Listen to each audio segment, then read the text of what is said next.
E aí galera, tudo beleza? Aqui é o Matheus de Menor e hoje, dia 17 de agosto, plena quarta-feira, a gente volta mais uma vez para trazer uma reflexão acerca do nosso texto que a gente está lendo, durante todo o ano. Hoje o nosso texto referência está lá em 2 Crônicas, do capítulo 22 até o capítulo 25. E eu queria trazer aí uns pontinhos que eu achei mais interessante.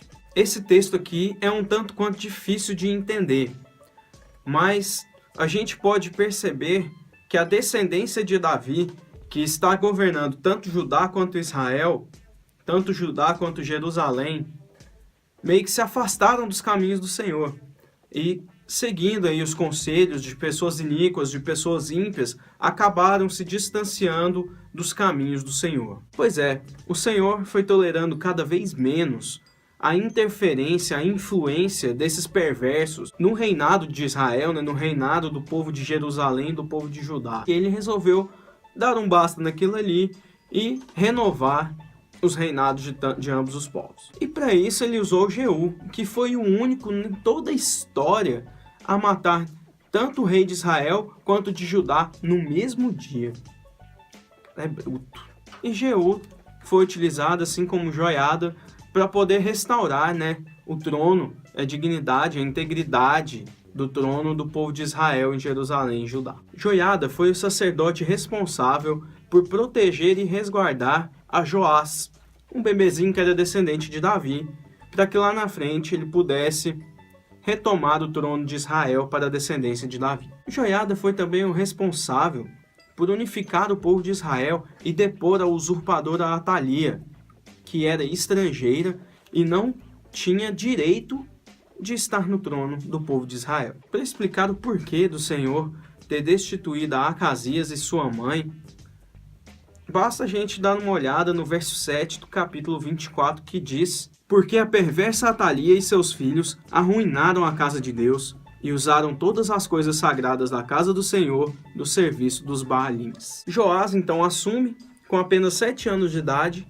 e ele resolveu restaurar a casa de Deus. Imagina, gente, uma criança governando o reino de Israel. Ainda bem que ele possuía Joiada ao seu lado para instruí-lo nos caminhos do Senhor. Contudo, após a morte de Joiada, vieram os príncipes de Judá para aconselhar a Joás. Que pena.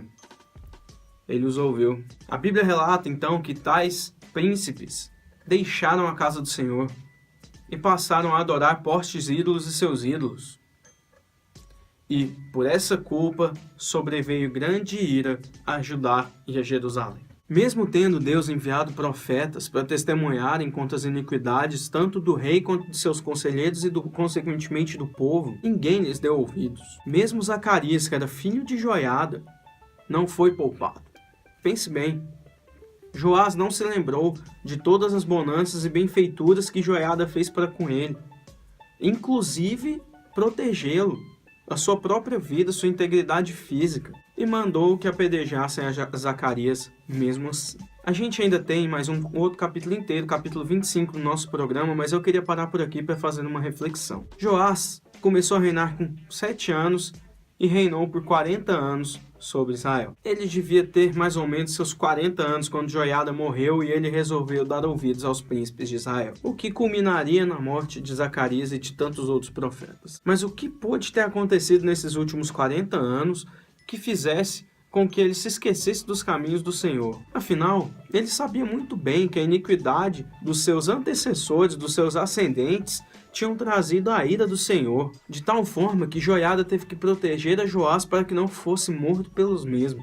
Joiada ainda o apoiou e aconselhou durante a maior parte do seu reinado. Mas de nada adiantou, ele foi lá e fez a mesma coisa de novo. Por que será que nós somos tão cegos? Por que será que caímos tanto, mesmo sabendo o que é o erro, qual é o erro?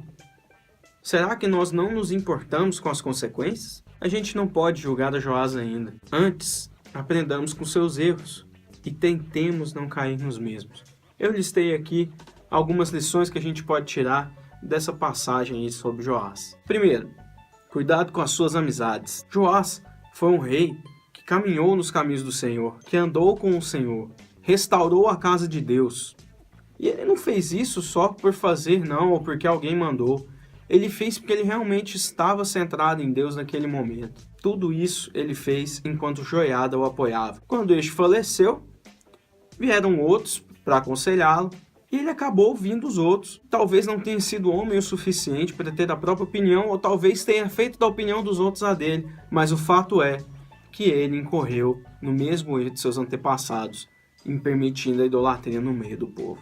Cuidado com suas amizades. Número 2. Não é fácil permanecer no caminho do Senhor, mas a gente não está sozinho. Escolham sempre aqueles que percorrem o mesmo caminho que você para estarem ao seu lado, porque neles existe a presença de Deus. Se você caminha durante a sua vida com as pessoas que compartilham da mesma fé que você não concorda que as chances de você acabar se desviando deste caminho são muito menores do que se você caminhar apenas com aqueles que não professam a mesma fé que você, às vezes professam até mesmo uma fé super contrária à que você acredita. Que nós possamos tirar essa conclusão.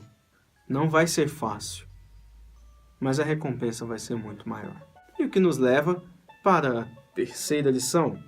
Deus é um Deus justo. Se mesmo assim nós escolhemos andar com aqueles que não acreditam no mesmo que a gente, e nós acabarmos por sermos influenciados por eles e a cometer iniquidades, Deus vai castigar. Hoje nós temos a sua graça.